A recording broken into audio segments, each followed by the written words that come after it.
Assalamualaikum warahmatullahi wabarakatuh. Di sini kami dari kelompok 4 akan melakukan diskusi sekaligus presentasi mengenai instrumen dan metode pengumpulan data. Yang pertama yaitu saya sendiri, Claudia Yohana Priscia Maharani. Kemudian ada anggota kelompok saya, yang pertama ada Robi Tri Andika, kemudian ada Runa Sabina, kemudian ada Nelly Suniarti, kemudian ada Elsa Triaginita, dan ada Almer Ahmad. Yang pertama yaitu mengenai instrumen penelitian. Pada instrumen penelitian, ini ada dua hal yang sangat mempengaruhi pada instrumen penelitian, yaitu yang pertama, kualitas instrumen penelitian dan kualitas pengumpulan data. Kemudian, dalam instrumen penelitian ini dibagi menjadi dua dalam perspektif penelitian kuantitatif dan kualitatif. Yang pertama yaitu dalam penelitian kuantitatif. Kualitas instrumen penelitian berkenaan dengan validas dan reliabilitas, yaitu mengenai ketepatan dan kepercayaan, dan kualitas pengumpulan data berkenaan dengan ketepatan cara-cara yang digunakan untuk mengumpulkan data. Oleh karena itu, instrumen yang telah teruji validitas dan reliabilitasnya belum tentu dapat menghasilkan data valid dan reliable apabila instrumen tersebut tidak digunakan secara tepat dalam pengumpulan datanya. Instrumen data dalam penelitian kualitatif itu ada beberapa macam. Yang pertama yaitu ada tes, kemudian ada pedoman wawancara, kemudian ada pedoman observasi, dan ada kuesioner. Selanjutnya yaitu dalam sudut pandang penelitian kualitatif. Instrumen atau alat penelitian pada penelitian kualitatif adalah penelitian itu sendiri. Oleh karena itu, peneliti sebagai instrumen juga harus divalidasi, yaitu seberapa jauh peneliti kualitatif siap melakukan penelitian yang selanjutnya terjun ke lapangan. Validasi terhadap peneliti sebagai instrumen meliputi validasi terhadap pemahaman metode penelitian kualitatif, penguasaan wawasan terhadap bidang yang diteliti, kemudian kesiapan peneliti untuk memasuki peneliti baik secara akademik maupun logistiknya. Kemudian validasi pada penelitian kualitatif ini bisa melalui validasinya bisa melalui evaluasi terhadap diri peneliti itu sendiri, seberapa jauh peneliti itu memahami metode kualitatif yang akan dilakukan, kemudian penguasaan teori terkait penelitian yang akan diangkat, kemudian wawasan terhadap bidang yang akan diteliti, serta kesiapan dan bekal memasuki lapang, baik itu kesiapan diri maupun kesiapan logistik maupun pendanaannya. Kemudian peneliti kualitatif sebagai human instrument berfungsi menetapkan fokus penelitian dan memilih informan sebagai sumber data. Kemudian selain itu juga melakukan pengumpulan data, menilai kualitas data, analisis data, memastikan data, dan membuat kesimpulan atas temuannya. Untuk presentasi selanjutnya akan dilanjutkan oleh teman saya. Selanjutnya yaitu menurut Nasution tahun 1988, peneliti sebagai instrumen penelitian serasi untuk penelitian serupa karena memiliki ciri-ciri sebagai berikut. Yang pertama yaitu peneliti sebagai alat peka dan dapat bereaksi terhadap segala stimulus dan dari lingkungan yang harus diperkirakannya bermakna atau tidak bagi penelitian. Selanjutnya, peneliti sebagai alat dapat menyesuaikan diri terhadap semua aspek keadaan dan dapat mengumpulkan aneka ragam data sekaligus. Nomor 3, tiap situasi merupakan keseluruhan. Tidak ada suatu instrumen berupa tes atau angket yang dapat menangkap keseluruhan situasi kecuali manusia. Dan selanjutnya yaitu suatu situasi yang melibatkan interaksi manusia tidak dapat dipahami dengan pengetahuan semata. Untuk memahaminya, kita perlu sering merasakannya, menyelaminya berdasarkan pengetahuan kita. Yang selanjutnya yaitu peneliti sebagai instrumen dapat segera menganalisis data yang diperoleh. Ia dapat menafsirkannya, melahirkan hipotesis dengan segera untuk menentukan arah pengamatan untuk mengetes hipotesis yang timbul seketika. Yang nomor 6 yaitu hanya manusia sebagai instrumen dapat mengambil kesimpulan berdasarkan data yang dikumpulkan pada suatu saat dan menggunakan segera sebagai balikan untuk memperoleh penegasan, perubahan, perbaikan, atau penolakan. Dan nomor 7 yaitu dalam penelitian dengan menggunakan tes atau angket yang bersifat kuantitatif, yang diutamakan adalah respon yang dapat verifikasi agar dapat diolah secara statistik. Sedangkan yang menyimpang dari itu tidak dihiraukan. Dengan manusia sebagai instrumen, respon yang aneh yang menyimpang justru diberi perhatian. Respon yang lain pada yang lain bahkan bertentangan dipakai untuk mempertinggi tingkat kepercayaan dan tingkat kepemahaman mengenai aspek yang diteliti. Metode dan instrumen pengumpulan data. Metode pengumpulan data adalah cara-cara yang dapat digunakan oleh peneliti untuk mengumpulkan data. Sedangkan instrumen pengumpulan data adalah alat bantu yang dipilih dan digunakan oleh peneliti dalam kegiatannya mengumpulkan agar kegiatan tersebut menjadi sistematis dan dipermudah olehnya. Selanjutnya yaitu teknik pengumpulan data. Teknik pengumpulan data merupakan langkah yang paling utama dalam penelitian, karena tujuan utama dari penelitian adalah mendapatkan data. Tanpa mengetahui teknik pengumpulan data, maka peneliti tidak akan mendapatkan data yang memenuhi standar data yang ditetapkan. Untuk selanjutnya dilanjutkan oleh teman saya. Baik, di sini saya akan melanjutkan dari rekan saya. Untuk jenis data pada cara perolehannya ada dua, yaitu dengan data primer dan data sekunder. Nah, untuk data primer di sini, data yang diperoleh secara langsung oleh si peneliti, yaitu meneliti secara langsung. Untuk data sekunder itu seorang peneliti mendapatkan data dari yang sudah ada gitu. Jadi kayak literatur tambahan. Nah, untuk metode pengumpulan data yang dilakukan oleh peneliti menurut Everin tahun 2004 itu ada 4, yaitu dengan cara wawancara, kuesioner, dokumentasi, dan observasi. Nah, di sini dengan wawancara di mana peneliti akan menanyakan beberapa pertanyaan kepada seorang narasumber terkait dengan hal yang diteliti. Terus untuk kuesioner di situ mereka akan membuat pertanyaan kepada seorang narasumber, dan dokumentasi itu sebagai hasil atau bukti dari peneliti telah melakukan penelitian, dan observasi itu pengamatan. Yang selanjutnya itu metode pengumpulan data menurut UMAR 2001 ada 3. Yang pertama metode pengamatan, metode tes, dan metode pertanyaan. Lalu kriteria pertanyaan yang efektif menurut Fox yang dikutip Sevilla pada tahun 1988 itu terdiri dari 6. Yang pertama, kejelasan bahasa yang digunakan. Yang kedua, ketegasan isi dan periode waktu. Yang ketiga, ada bertujuan tunggal. Yang keempat, ada bebas dari asumsi. Yang kelima, itu bebas dari saran. Dan yang keenam, kesempurnaan dan konsistensi tata bahasa. Selanjutnya, pengumpulan data dapat dilakukan dalam berbagai setting, berbagai sumber, dan berbagai cara. Bila dilihat dari settingnya, data dapat dikumpulkan pada setting ilmiah, pada laboratorium dengan metode eksperimen, di tempat perbelanjaan, berbagai responden, pada suatu seminar, diskusi, dan lainnya. Nah, pengumpulan data berdasarkan sumber yang sudah saya jelaskan sebelumnya tadi, ada 2, yaitu ada sumber primer dan sumber sekunder, di mana kalau sumber primer itu seorang peneliti langsung terjun ke lapang dan mengetahui hasil dari penelitiannya tersebut secara langsung. Jadi data yang dihasilkan itu adalah data langsung dari seorang peneliti kepada yang ditanyakan kepada narasumber. Sedangkan data sekunder itu data tidak langsung yang diberikan kepada peneliti, yang diberikan seorang peneliti terhadap hasil dari penelitiannya. Seperti itu. Selanjutnya akan dilanjutkan oleh rekan saya. Selanjutnya adalah mengenai cara atau teknik pengumpulan data. Itu ada 4. Yang pertama itu pengumpulan data dengan observasi.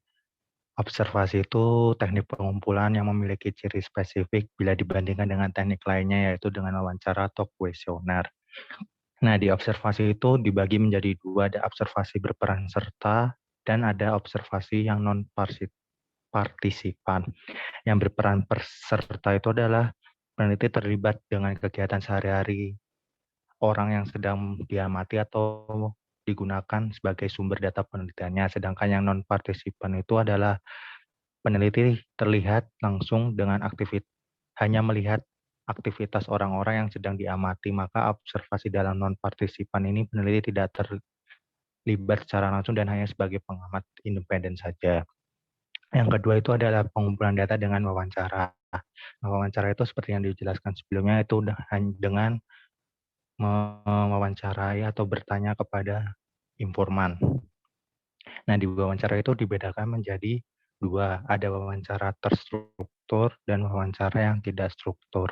Kalau yang terstruktur itu adalah wawancara yang digunakan sebagai teknik pengumpulan data yang telah mengetahui dengan pasti tentang informasi apa yang diperoleh, sedangkan yang tidak struktur itu adalah wawancara yang bebas, di mana peneliti tidak menggunakan pedoman wawancara yang telah tersusun secara sistematis dan lengkap untuk pengumpulan datanya. Pengumpulan data yang ketiga itu adalah dokumen. Nah, di sini itu bisa berasal dari jurnal-jurnal, buku-buku, atau referensi yang dapat dijamin oleh akan kebenarannya. Bisa juga melalui foto atau gambar yang telah ada. Nah, yang keempat itu adalah metode pengumpulan data dengan triangulasi. Itu ada tiga, yaitu triangulasi teknik, triangulasi data, dan sumber data. Nah, ketiga ini itu tujuannya sama-sama untuk memvalidasi analisis data kualitatif. Selanjutnya itu ada hubungan instrumen metode dan instrumen. Nah, metode angket atau kuesioner itu, instrumen itu biasanya ada angket, checklist dengan skala atau inventory. Sedangkan yang menggunakan metode wawancara atau interview itu biasanya instrumennya itu pedoman wawancara, bisa juga dengan checklist. Selanjutnya, metode yang pengamatan atau observasi itu bisa menggunakan lembar pengamatan, panduan observasi, bisa juga menggunakan data checklist. Yang keempat itu ada metode ujian atau tes. Itu biasanya instrumen yang digunakan itu soal ujian, soal tes, atau inventory. Sedangkan yang kelima itu ada metode dokumentasi. Itu biasanya instrumennya ada checklist dan tabel. Nah, selanjutnya itu berbicara tentang angket. Angket itu dibedakan menjadi tiga. Ada angket terbuka, ada angket tertutup, dan angket campuran. Selanjutnya dijelaskan oleh rekan saya. Baik, saya akan melanjutkan dari Mas Robi ya tadi tentang angket. Nah, di sini kan angket tadi ada 3. Yang pertama itu ada angket terbuka. Nah, angket terbuka itu adalah angket atau pertanyaan atau kuesioner yang jawabannya itu bisa suka hati dari yang menjawab atau seorang narasumber. Nah, seperti contohnya itu angket terbuka itu seperti ini. Bagaimana cara untuk mengatasi bahaya bila ada kebakaran? Nah, seperti itu. Nanti itu jawabannya itu akan panjang atau bisa terserah dari narasumbernya. Nah, terus yang kedua itu ada angket tertutup. Nah, angket tertutup itu apa? Angket tertutup itu seperti kuesioner yang jawabannya hanya yes atau no atau setuju atau tidak seperti itu. Jadi simple banget angket tertutup ini. Nah, yang ketiga itu ada angket campuran. Nah, di sini angket campuran itu adalah kombinasi antara angket terbuka dan angket tertutup. Nah, seperti contohnya itu kayak bagaimana apakah kamu setuju dengan pendapat si A? Nah, jawabannya itu nanti ada yes atau tidak. Nah, beserta berikanlah alasannya seperti itu. Jadi nanti kita ada jawaban yes atau tidak, yes atau no, dan selanjutnya itu ada alasannya kenapa. Jadi ada 2 seperti itu. Nah, di sini ada juga dari ini ada contoh angket terbuka itu pelatihan apa saja yang sudah dilakukan. Nah, itu bisa jenis pelatihan seperti pelatihan dalam membajak sawah, terus untuk pelatihan membuka usaha seperti itu. Terus nanti tempatnya itu seperti apa? Tempatnya bisa dari online atau tempatnya di suatu kelas-kelas seperti itu. Nah, jumlah hari. Nah, di sini juga bisa ditentukan berapa harinya. Nah, di selanjutnya itu ada contoh angket tertutup. Ini kan seperti yang saya jelaskan tadi, pernahkah Anda memperoleh pelatihan yang menunjukkan bisnis pertanian Anda saat ini? Nah, ini kan jawabannya cuma ada pernah atau tidak seperti itu. Jadi, cuma jawabannya itu sudah ditentukan oleh si pembuat angket. Nah, selanjutnya ada contoh checklist pekerjaan pertanian. Di sini kan juga ada pekerjaannya dari pengolahan tanah, itu apakah bisa tani atau tenaga rural kerja gitu. Ini juga ada semai, mompo, menyanyi, dan amanen. Selanjutnya ada dari skala. Di sini skala tuh ada 3 ya. Yang pertama ada kognitif. Nah, di sini kognitif itu bisa yang STS atau setuju, sangat tidak setuju, terus ada TS yaitu tidak setuju, terus CS yaitu kurang setuju, dan S dan SS. S itu setuju dan SS itu sangat setuju. Nah, di sini kan kognitifnya itu ada 3 itu.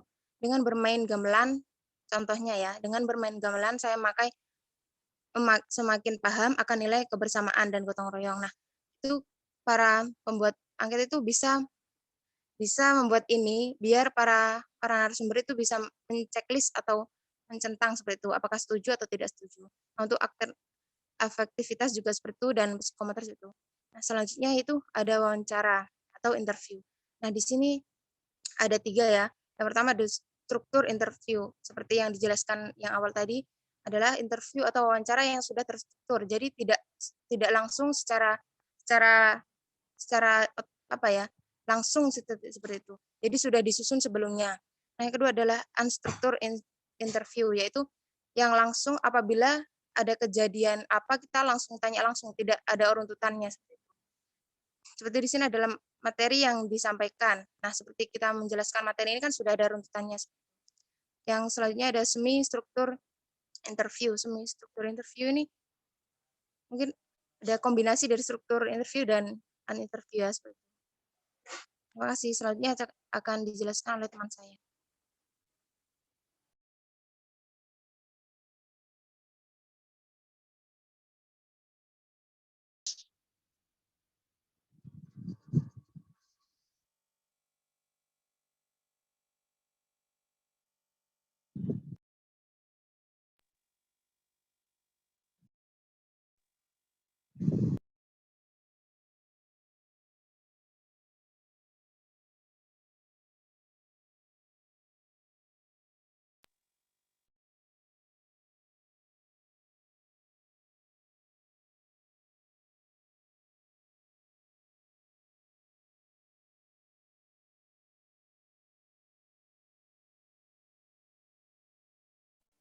Baik, mungkin ada kendala jaringan ya teman saya. Nah, saya akan melanjutkan selanjutnya itu ada kuesioner. Kuesioner itu teknik yang paling sederhana dalam memperhatikan hal-hal seperti pendapat, mungkin mempersingkat kuesioner seperti kemenangan dalam kalimat sesuai dengan situasi dan kondisi dari seorang responden. Nah, yang kedua ada dokumentasi atau seperti yang dijelaskan oleh Rona tadi, yaitu metode pengumpulan data yang melakukan dengan cara analisis terhadap suatu catatan atau dokumen.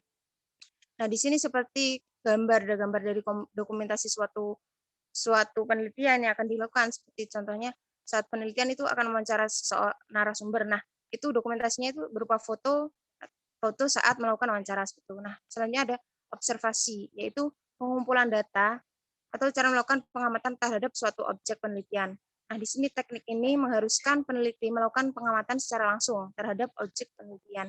Jadi itu secara langsung penelitian dilakukan. Selanjutnya ada cara membuat kuesioner.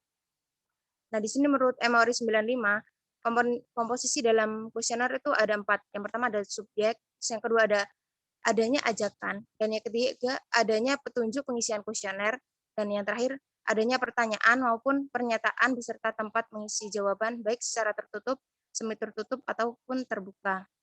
Selanjutnya itu ada formulir. Formulir merupakan secari kertas yang memiliki ruang untuk diisi, berupa dari belangko-belangko untuk mencatat suatu transaksi, dan formulir ini telah diisi dan dijadikan sebagai arsip untuk dijadikan dokumen.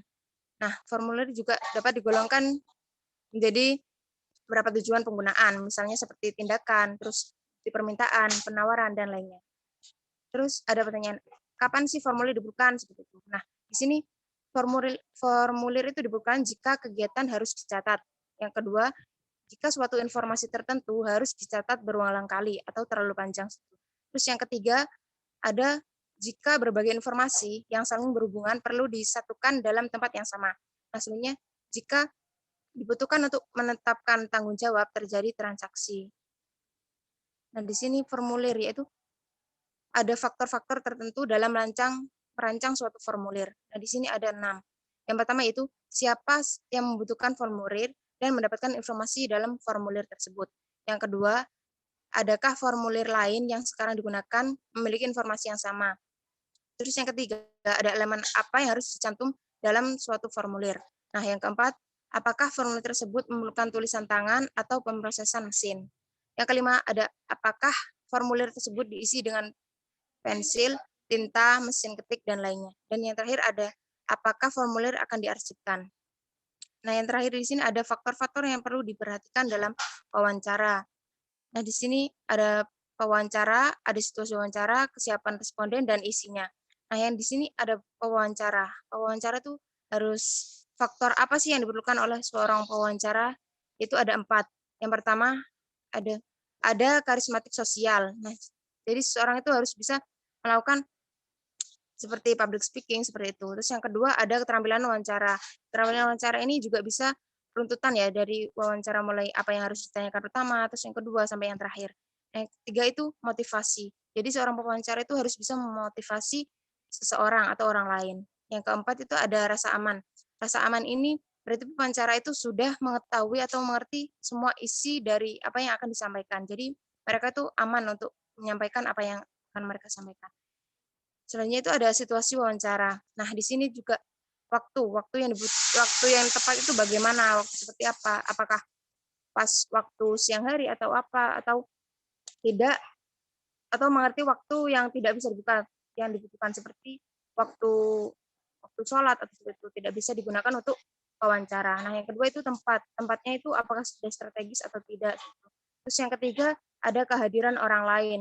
Nah, dalam wawancara kan pasti ada orang lain untuk menyaksikan terjadinya wawancara itu. Nah, seperti itu. Terus yang keempat itu ada sikap dari masyarakat. Sikap masyarakat itu terhadap wawancara yang mereka ajukan oleh pewawancara itu apakah ditanggapi baik atau tidak terhadap masyarakat. Nah, selanjutnya itu ada isi wawancara. Nah, di sini ada yang pertama, peka untuk ditanyakan. Terus yang kedua ada sukar untuk ditanyakan, dan ketiga adalah sumber kekhawatiran. Nah, di sini dari peka untuk ditanyakan itu apakah pertanyaan ini sudah bisa ditangkap oleh responden atau seperti itu. Nah, yang kedua ada sukar untuk ditanyakan. Sukar ditanyakan itu nanti bagi responden akan sulit untuk menjawab dari pertanyaan dari pewawancara. Yang ketiga itu kan sumber kekhawatiran. Nah, takutnya pada saat pewawancara itu memberikan wawancara kepada narasumber itu takutnya respondennya itu atau narasumbernya itu tidak srek atau tidak baik atau khawatirlah terhadap wawancara itu atau soal yang diberikan. Nah, yang terakhir ada kesiapan responden. Kesiapan responden itu kesiapan dari narasumber yang akan diwawancara oleh pewawancara. Yang pertama itu ada karakteristik sosial. Nah, apakah responden itu sudah siap mental terhadap pertanyaan yang diajukan oleh pewawancara. Yang kedua ada keterampilan menangkap pertanyaan. Nah, di sini apabila responden atau wawancara itu atau seorang narasumber itu tidak bisa menangkap pertanyaan dari pewawancara, maka narasumber itu tidak akan bisa memberikan jawaban yang baik atau jawaban yang diinginkan oleh pewawancara tersebut dalam suatu penelitian. Nah, yang terakhir itu ada keterampilan menjawab pertanyaan. Nah, di sini sebagai seorang narasumber maka akan sudah dipilih oleh pewawancara agar bisa memberikan jawaban yang tepat. Nah, di sini responden atau seorang narasumber itu harus memberikan keterampilan yang baik dalam memberikan jawaban seperti itu.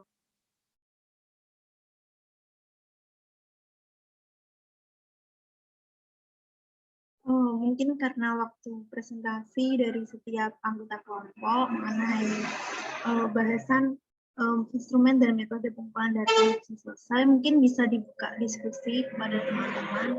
Mungkin ini Almer baru datang, mungkin karena terkendala sinyal. Mungkin dari Almer ada yang ingin ditanyakan atau didiskusikan bersama.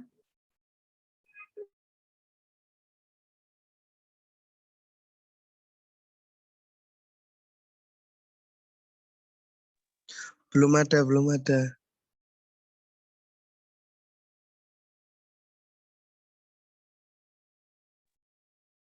Mungkin dari teman-teman yang lain. Mungkin dari Nelis, dari Mas Robi, dari Elsa, atau dari Rona, ada yang pengen didiskusikan. tanya dong. Iya, silakan Mas Robi. Mungkin. Menurut kalian itu wawancara itu kalau malam itu boleh nggak sih, apa gimana ya, intinya tuh wawancara pas malam-malam itu apa ya, diperbolehkan atau tidak menurut kalian? Kan mengingat kalau malam-malam itu kan sebenarnya waktu buat istirahat ya. Nah, kalau dari kalian itu gimana? Mungkin dari aku dulu ya, nanti bisa dari teman-teman. Kan dari wawancara kan ada faktor-faktornya kan yang harus diperhatikan. Itu salah satunya situasi, itu ada waktu dan tempat. Kalau waktu kan kalau etisnya kita kayak wawancara kan kita kayak berkepentingan kepada seseorang, kayak meminta bantuan seorang itu untuk memberi kita informasi kan. Kalau menurut saya tuh etisnya tuh sebaiknya nggak dilakukan saat malam hari, karena kan kita tahu kalau malam hari kan itu kan waktunya buat kita apa ya namanya, buat kita istirahat gitu. Jam kerja aja itu sampai maksimal jam 5 sore. Kalau wawancara tuh menurut saya tuh nggak terlalu etis. Sebaiknya bisa dilakukan pagi sampai apa namanya sampai sore gitu. Itu sih dari saya. Mungkin dari tanggapan yang lain. Mas, iki ya, aku mau menjawab, Mas.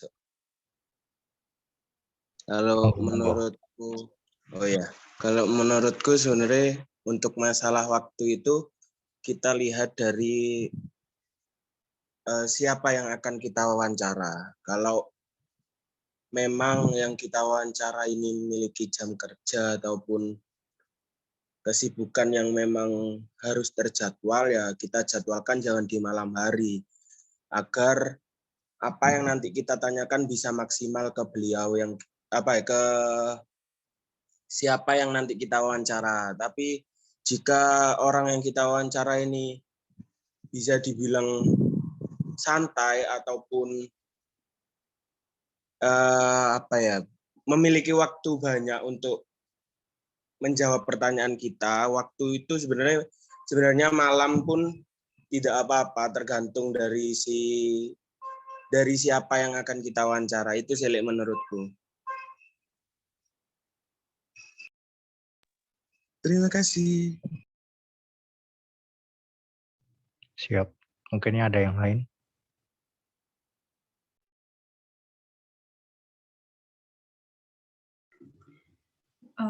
Kalau aku boleh menurut aku nih Kak, kalau udah melakukan wawancara di malam hari itu benar yang dikatakan oleh Claudia, yaitu kurang etis gitu. Soalnya kan kita yang membutuhkan informasi, kita yang mencari informasi kepada mungkin para petani ataupun lain sebagainya gitu. Kalau malam kan itu adalah jam untuk istirahat bagi mereka gitu. Sedangkan kita bisa mensiasati dengan mungkin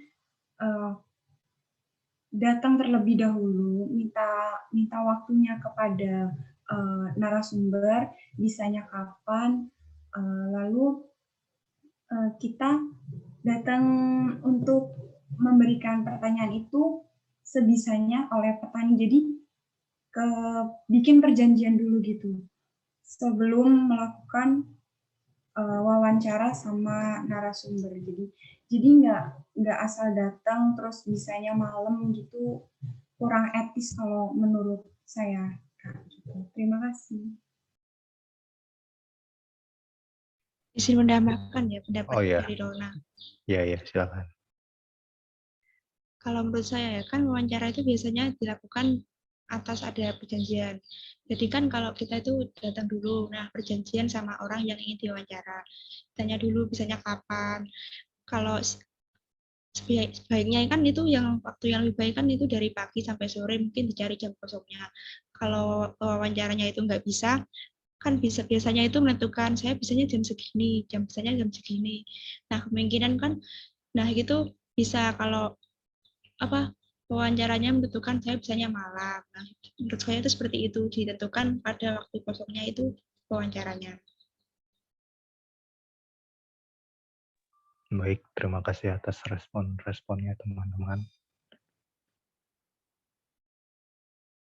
Saya kembalikan ke moderator.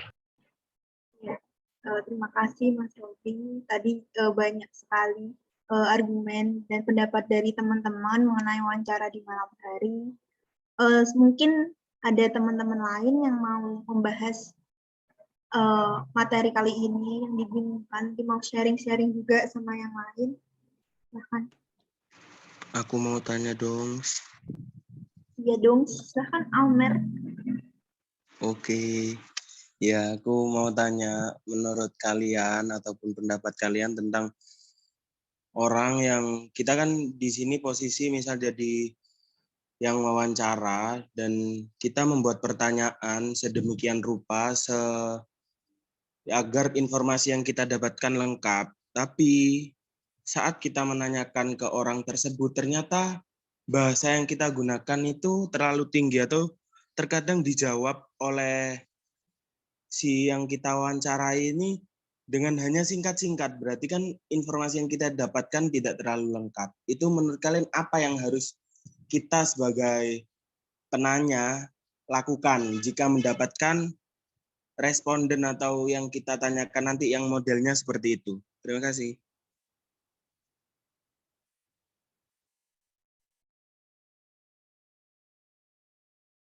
Saya kembalikan ke moderator. Silahkan dari teman-teman.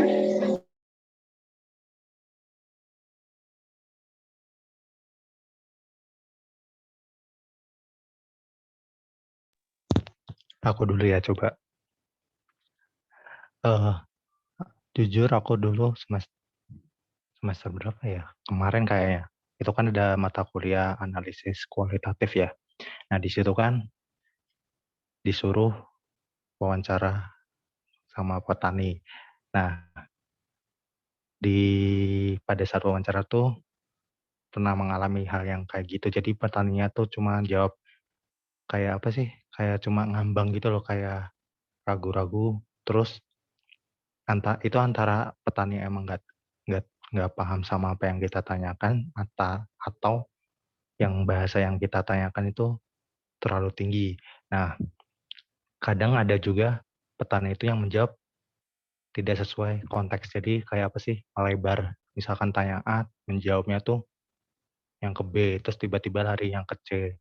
Nah, kalau dari apa ya, kita sebagai yang pewawancara itu untuk mensiasatinya tuh kita tuh harus pinter-pinter apa sih mengembalikan ke topiknya, dan juga tuh bahasanya tuh jangan dibuat terlalu tinggi. Jadi sebisa mungkin tuh bahasa yang digunakan tuh bahasa sehari-hari gitu loh.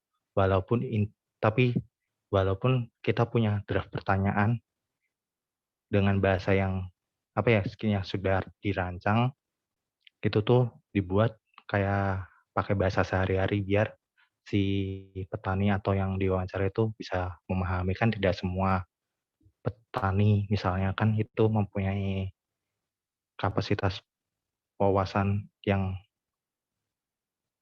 lebih gitu loh. Menurut saya begitu. Mungkin yang lain. Terima kasih jawaban dari Mas Robi. Mungkin dari yang lain, dari Melis, dari Lona.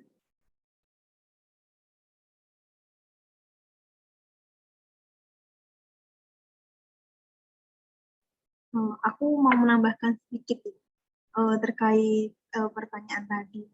Itu yang aku alami waktu dulu wawancara ada mata kuliah manajemen agribisnis. Jadi kita tuh kuesioner kan kita kan dapat banyak kan. Dan itu kan kayak bahasanya tuh bahasa mahasiswa, bahasa peneliti gitu kan. Kalau kita ketanya ke pelaku usahanya langsung atau ke petani itu kan nggak dapat gimana ya? Mereka tuh susah memahaminya.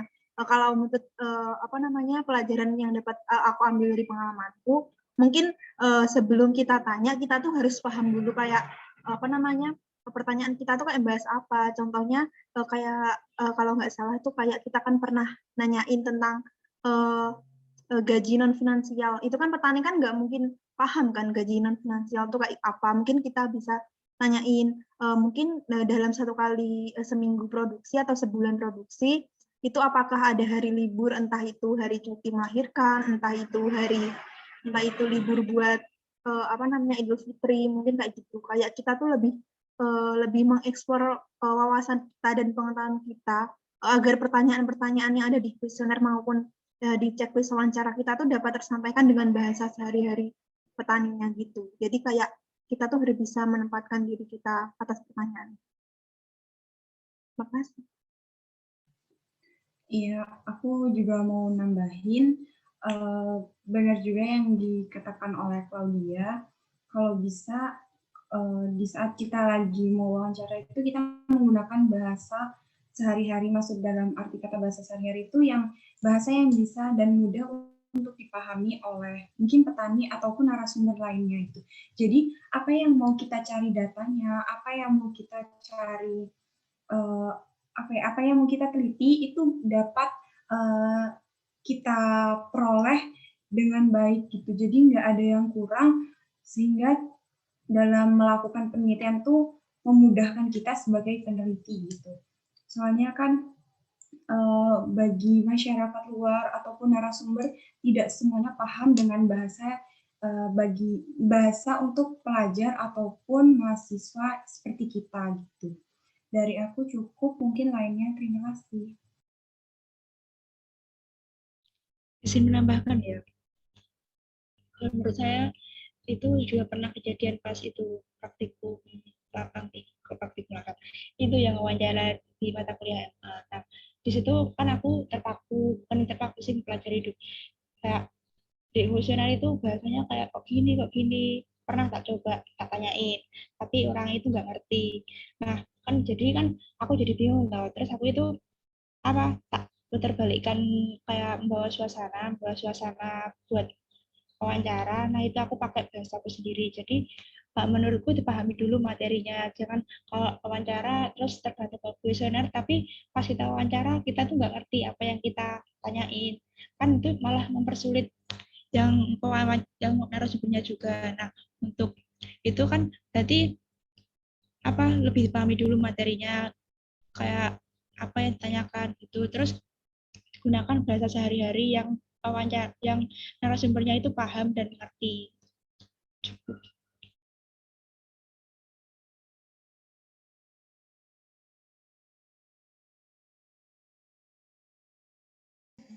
Gimana dari Almer atas jawaban dari teman-teman? Mungkin ada tanggapan?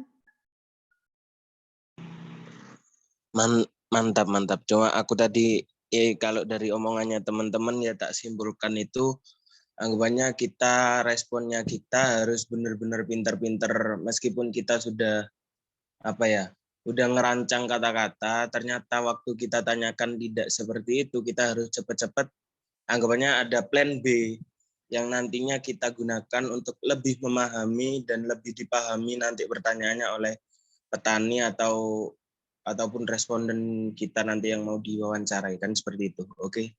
Terima kasih.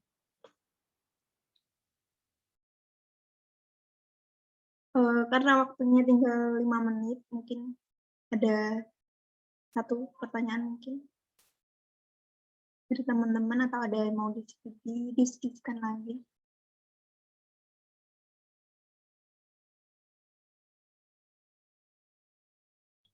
Sudah cukup. Karena dari teman-teman sudah melakukan presentasi mengenai materi hari ini dan juga sudah berdiskusi, mungkin sekian presentasi dan diskusi dari kelompok 4 mengenai instrumen dan metode pengumpulan data. Apabila ada salah atau ada yang kurang, mohon dimaafkan karena kita di sini sama-sama diskusi, sama-sama belajar, sama-sama ingin mengetahui. Mungkin dari saya mewakili kelompok 4. Wassalamualaikum warahmatullahi wabarakatuh.